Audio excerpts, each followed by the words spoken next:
After cheating repeatedly over the span of 2 months, tomorrow I will finally tell my husband that I want a divorce.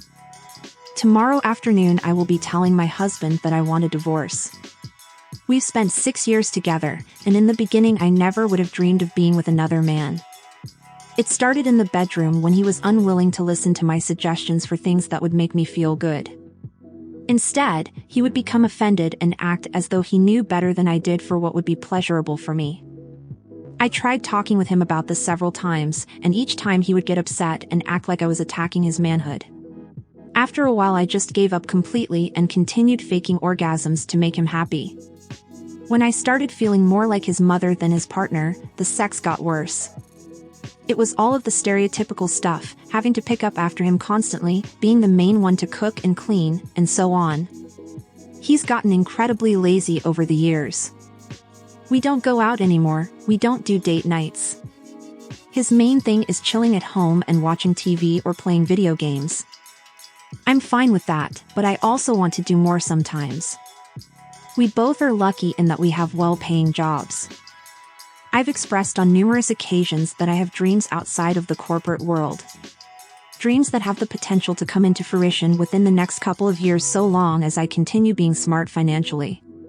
Although he tends to be very lazy and lethargic at home, he's very much into the work grind culture, and because of this, anytime I talk about my wants and desires for the future, he immediately shuts them down as being stupid. I've tried reasoning with him about some of these things over the years, but he just doesn't seem to get it or understand how I'm feeling. The emotional cheating started about a year after we began having issues in our relationship. I knew what I was doing was wrong and eventually went no contact with the person whom I was cheating with. By chance, I recently got sent on a work assignment that happened to be in the same city as the person that I was cheating with.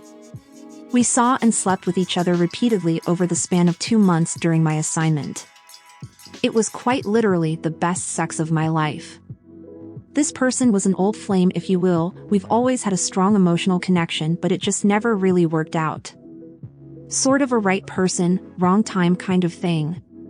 He is someone I knew from long before I ever met my husband. Obviously, I should have just initiated a divorce as soon as I saw that the issues in my marriage weren't going to get resolved.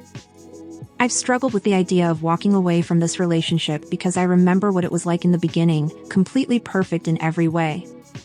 I've held out hope that maybe things could return to the way they once were.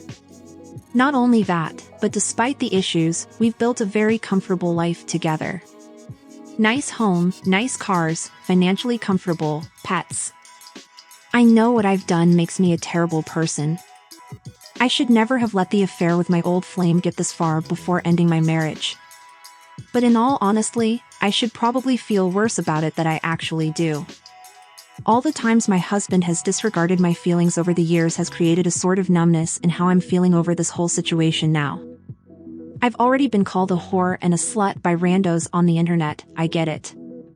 But I think it's rare that cheating situations are ever truly black and white. I'm not really sure of what I plan to do after the divorce is finalized. But I can already feel a huge weight lifting off my shoulders. It actually is very black and white. The fact that you're doubling down on it being a gray area is such delusional behavior.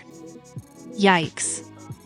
You sound like someone with the emotional maturity of unmixed pasta, and it's probably for the best. It doesn't sound like you're ready for a healthy adult relationship if this is how you act to strife, and I doubt this is even the whole truth. Try to work on yourself and your relationships in the future instead of whoring yourself out.